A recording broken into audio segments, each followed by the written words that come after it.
नमस्कार, उत्तराखंड एक्सप्रेस में आपका स्वागत है। मैं हूं आपके साथ शीनम शर्मा। राज्य आंदोलनकारी कोटे से सरकारी नौकरी करने वाले 780 लोगों की नौकरी पर संकट आ गया है।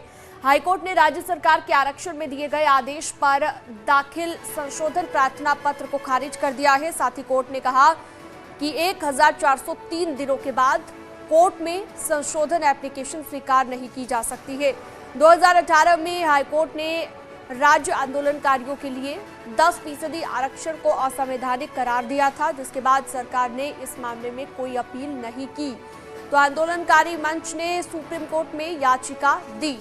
अब राज्य आंदोलनकारी अधिवक्ता संघ की ओर से हाईकोर्ट में कहा गया है कि जब तक सुप्रीम कोर्ट कोई आदेश नहीं देता तब तक इन लोगों को नौकरी से ना हटाया जाए।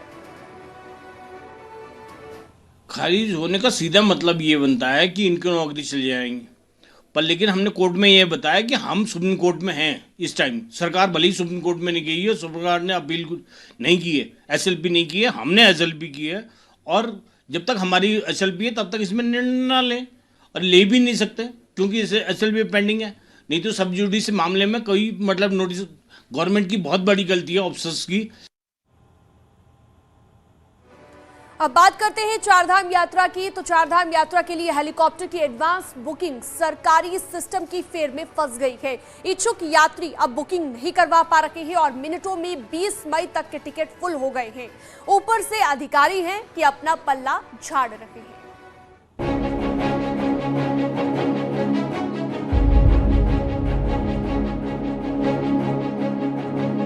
उत्तराखंड में 6 मई से शुरू होने वाली चारधाम यात्रा में कई राज्यों से इच्छुक यात्री केदारनाथ यात्रा के लिए हेलीकॉप्टर की एडवांस बुकिंग कराना चाहते हैं, लेकिन सोमवार देर शाम से शुरू हुई एडवांस बुकिंग कई यूजर्स के लिए जी का जंजाल बन गई है। दरअसल हेलीकॉप्टर बुकिंग 2 एजेंसी के बीच झूल रही है।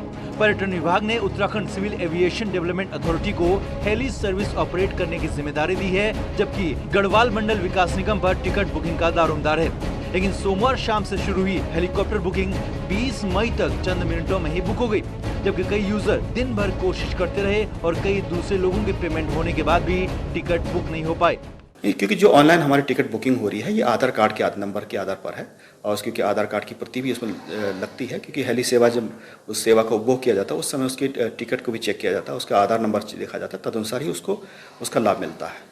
यानी बुकिंग में वही व्यक्ति जिसने बुकिंग किया है, उसको जिसने आधार नंबर जारी लगाया है, उसी के आधार पर ही उसको उसका लाभ मिलता है। तो इसके चलते जो है वो लोगों की अपेक्षाएं बहुत ज़्यादा है, सर्विसेज कम है, उसके चलते समस्या कुछ जगह आ रही होगी, लेकिन पोर्टल के हिसाब से कोई दिक्कत नहीं है और यही व्यवस्था हमने पिछले 2 साल चलवाई है। गढ़वाल मंडल विकास निगम के अधिकारी कहते हैं कि वो सिर्फ होस्ट हैं, जिम्मेदारी तो सिविल एविएशन अथॉरिटी की है। न्यूज 18 ने अथॉरिटी की सीईओ सोनिका से बात करने की कोशिश की, लेकिन वो उपलब्ध नहीं हुई। इधर कमिश्नर गढ़वाल का कहना है कि जहां पर कमी है उसका रिव्यू करवाया जाएगा। सबको बोला गया है कि अपने कार्य में प्रगति लाएं और 25 अप्रैल तक जो भी कार्य हमें करने हैं उनको पूर्ण कर लें, ताकि यात्रा में कोई व्यवधान ना हो। केदारनाथ धाम में पिछले साल सबसे ज्यादा यात्री आए थे। उस दौरान हवाई टिकटों की कालाबाजारी की भी खबरें आई थी और अधिकारियों तक ने जांच की बात की थी। इस बार यात्रा शुरू होने से पहले ही बुकिंग प्रणाली सवालों में है और सिस्टम को लगता है सब ठीक है। न्यूज 18 के लिए देहरादून से भारती सकलानी की रिपोर्ट।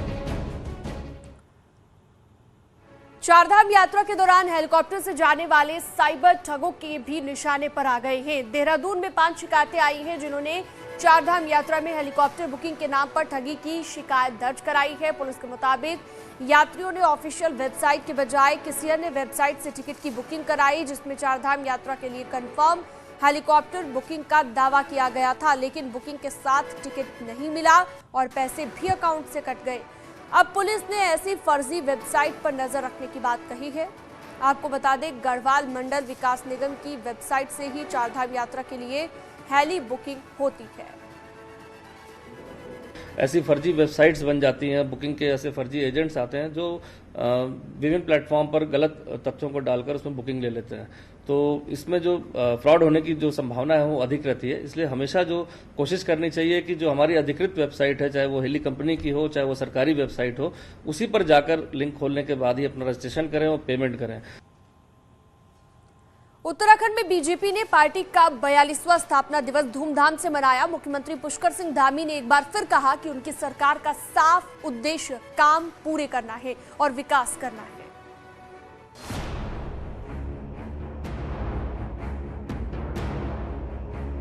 बीजेपी स्थापना दिवस पर सबसे पहले पार्टी मुख्यालय में झंडा फहराया गया।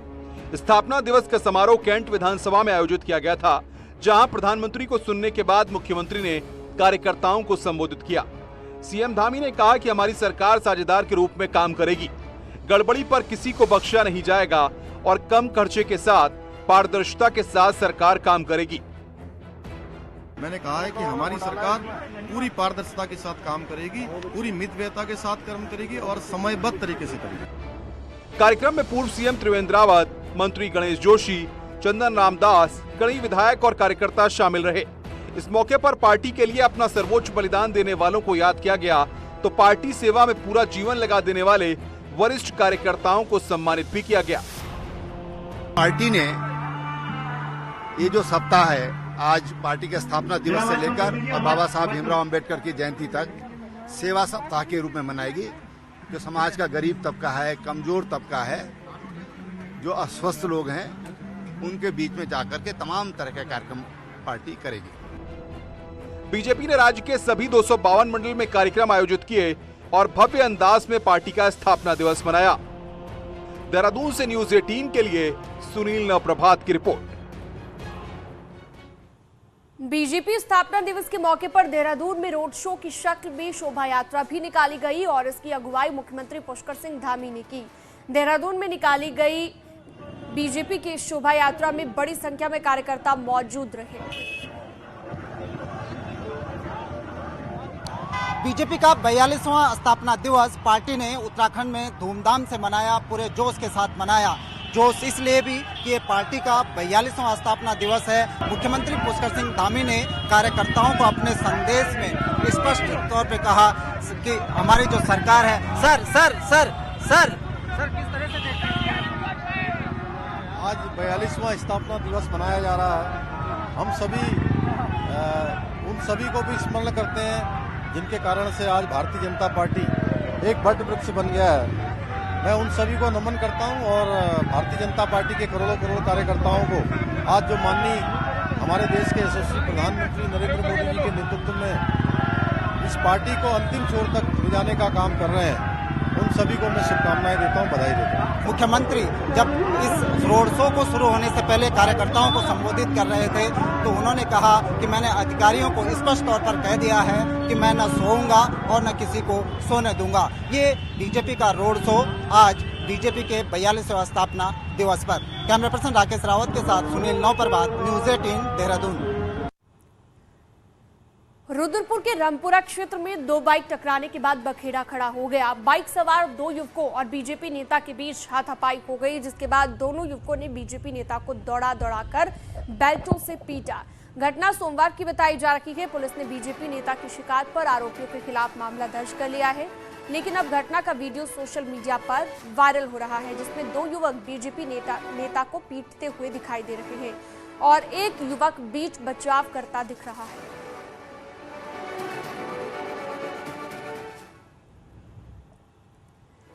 महानिर्वाणी अखाड़े के महामंडलेश्वर प्रखर महाराज पर मुकदमा दर्ज होने के बाद उनकी शिष्या साध्वी चिदानंदमयी मीडिया के सामने आई। प्रखर महाराज का बचाव करते हुए उन्होंने अपने माता पिता और कुछ लोगों पर गुरु को बदनाम करने का आरोप लगाया। साध्वी चिदानंदमयी ने कहा कि कुछ लोग उनके गुरु प्रखर जी महाराज को बदनाम करने और उनकी संपत्ति को कब्जाना चाहते हैं। इस साजिश में उनके माँ बाप भी शामिल हैं। तो मेरे पूर्व आश्रम के माता पिता द्वारा जो भी आरोप लगाया गया है गुरुदेव को लेकर, वो सब असत्य है, झूठ है, उसमें 1% भी सच्चाई नहीं है। उन्होंने कहा कि मुझे बंधक बना के रखा गया है, मुझे बहला के फुसला के हरिद्वार आश्रम लेके गया है, ये सब झूठ है। मैं 28 वर्ष की हूँ, मेरी सोच समझ अपनी खुद की है, मेरे निर्णय अपने खुद के हैं, मैं बालिग हूँ। मैंने अपने पूरे होशो हवास में संन्यास का निर्णय लिया। उत्तराखंड में स्कूल खुलते ही प्राइवेट स्कूल की फीस को लेकर मनमानी शुरू हो गई है। राज्य में 30% प्राइवेट स्कूल चैरिटी के नाम पर चल रहे हैं, लेकिन चैरिटी तो दूर, फीस के नाम पर खुली लूट हो रही है। कोविड के दौरान सिर्फ ट्यूशन फीस लेने का ही नियम था, लेकिन अब ऑफलाइन मोड में स्कूल खुलते ही फीस चार्ज 10% तक बढ़ा दिए गए हैं। ट्यूशन फीस को लेकर भी 7% तक इसे बढ़ा दिया गया है। इतना ही नहीं, एनसीईआरटी के अलावा अन्य पब्लिशर्स की बुक्स भी लगाई जा रही हैं और महंगी किताबें खरीदने के लिए पेरेंट्स को मजबूर किया जा रहा है। अधिकारियों का सिर्फ यही कहना है कि शिकायत आएगी तो ही कार्रवाई होगी। न्यू सेशन शुरू होते ही प्राइवेट स्कूल्स की मनमानियां भी शुरू हो चुकी हैं। डेवलपिंग चार्जेस के नाम पे मोटी फीस वसूलने की पूरी तैयारी हो चुकी है, जिससे कि अभिभावक जो है बहुत ही चिंतित हैं। इस महंगाई के टाइम पे जिनके एक से अधिक बच्चे प्राइवेट स्कूल में पढ़ते हैं वो इन खर्चों को लेके बहुत ही चिंतित हैं। फीस एक्ट के ऊपर भी बात हो रही है। फीस एक्ट का इम्प्लीमेंट नहीं हो पा रहा है प्राइवेट स्कूल द्वारा। एनसीईआरटी के बुक्स को जो है शामिल नहीं किया। तो जो लगा रहे हैं गलत हैं। शिकायत तो मेरे पास अभी कोई आई नहीं है, लिखित में तो कोई शिकायत अभी है नहीं, आप ही के माध्यम से मालूम चला है। तो इसमें मैं देखता हूँ क्या इसमें हो सकता है, मैं इसमें कार्रवाई करता हूँ। दूसरी बात, जहाँ तक फ़ीस का इश्यू है, फ़ीस के देखिए कोरोना जिस समय था उस समय फ़ीस न लेने के निर्देश थे। हमने निर्देश का पालन करवाने की पूरी कोशिश करी है, लेकिन अब की जहाँ तक बात आता है इस समय कोई ऐसा निर्देश नहीं है। कॉर्बेट टाइगर रिजर्व के गर्जिया जोन का एक वीडियो सोशल मीडिया पर तेजी से वायरल है। इस वीडियो में एक बाघिन अपने 4 शावकों के साथ नजर आ रही है। दरअसल बीते साल ये शावक अपनी मां के साथ नजर आए थे, लेकिन उसके बाद जब भी ये दिखे 2 शावकों के साथ ही दिखाई दी, जिससे आशंका जताई जा रही थी कि इसके 2 शावकों के साथ कोई अनहोनी हो गई है। लेकिन अब ये बाघिन फिर से अपने 4 बच्चों के साथ नजर आई है, जो अब काफी बड़े हो गए हैं। इससे कॉर्बेट प्रशासन के साथ ही वन्य जीव प्रेमी खुश हैं।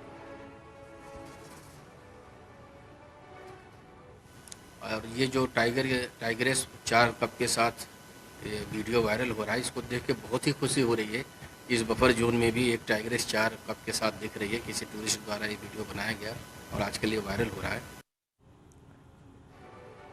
हल्द्वानी में आदमखोर बाघ को पकड़ने के लिए ऑपरेशन आदमखोर जारी है। खास बात यह है कि इसके लिए अब ये गुजरात से विशेषज्ञों की टीम पहुंच चुकी है। एक रिपोर्ट आपको दिखाते हैं।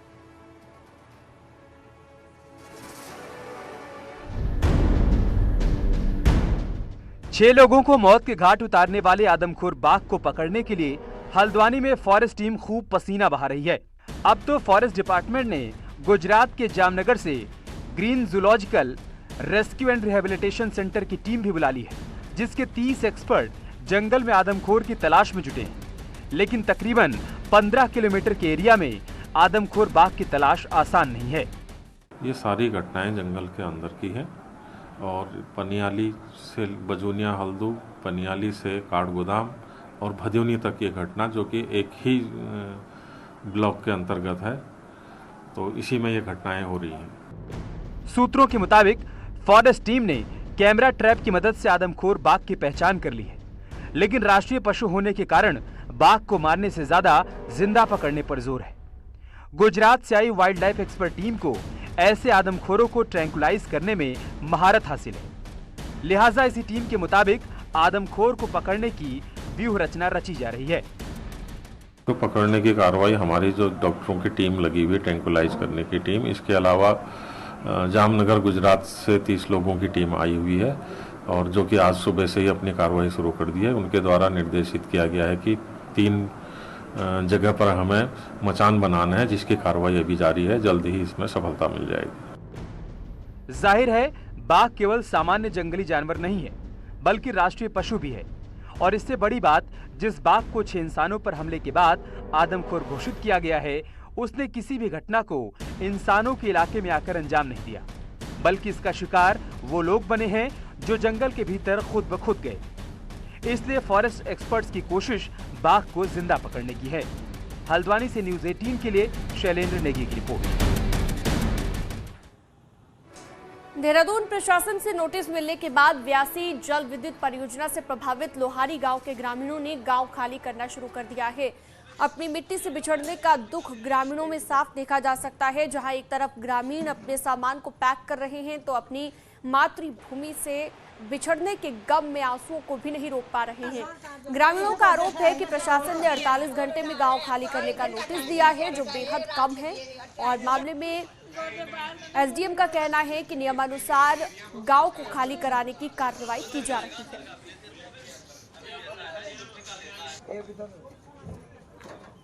एनन नदी के किनारे बसा हुआ था, सारी शान शौकत थी, लेकिन ऐन त्योहार से पहले इन गांव वालों को यहां से निकालने का फरमान, और वो भी 24 घंटे का।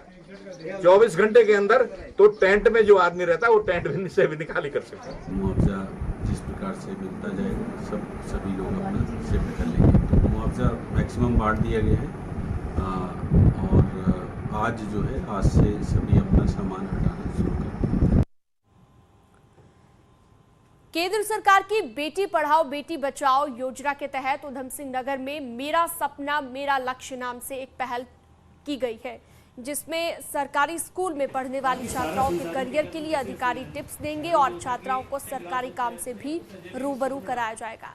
सीडीओ की पहल पर शुरू हुई योजना में दिनेशपुर इंटर कॉलेज की 25 छात्राओं को कलेक्ट्रेट, विकास भवन, स्वास्थ्य और पुलिस विभाग का भ्रमण करवाया गया और वहां के कामकाज की जानकारी दी गई। हर 15 दिन में एक स्कूल की 25 छात्रों की करियर काउंसलिंग की जाएगी। कलेक्ट्रेट और विकास भवन में विभिन्न ऑफिस वर्क करते हैं, तो उनको एक आइडिया देंगे। साथ ही साथ जो उनके एस्पिरेशंस हैं लाइफ में, वो क्या बनना चाहते हैं, किस डायरेक्शन में जाना चाहते हैं, तो उसके संबंध में भी यहाँ पर जो खुद ही महिला ऐसी हमारी हैं जो उस फील्ड्स में उन फील्ड्स में सक्सेसफुल हुई हैं, तो उनको भी यहाँ पर आमंत्रित किया गया है। तो उनके साथ उनका एक लाइव इंटरेक्शन भी हो जाएगा। उत्तरकाशी के बालखिल्य पर्वत पर स्थित नागणी देवी के मंदिर में नवरात्र के मौके पर बड़ी संख्या में लोग पहुंच रहे हैं। उत्तरकाशी से 18 किलोमीटर संकुंडार तक गाड़ी से और फिर 3 किलोमीटर की खड़ी चढ़ाई के बाद लोग नागणी देवी के मंदिर में पहुंच रहे हैं और पर्वत की चोटी पर स्थित माता के दर्शन करते हैं। नवरात्र में यहां पर पहुंचने के लिए भक्तों का तांता लगा हुआ है। 9000 फीट की ऊंचाई पर स्थित इस मंदिर में हर मनोकामना पूरी होने की मान्यता है।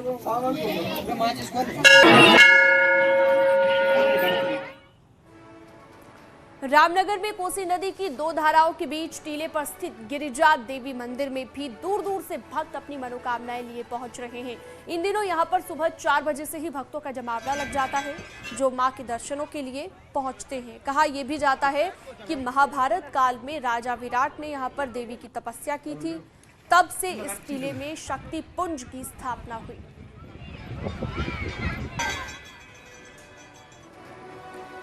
और यहाँ एक छोटे से ब्रेक के लिए रुकेंगे, कहीं मत जाइएगा।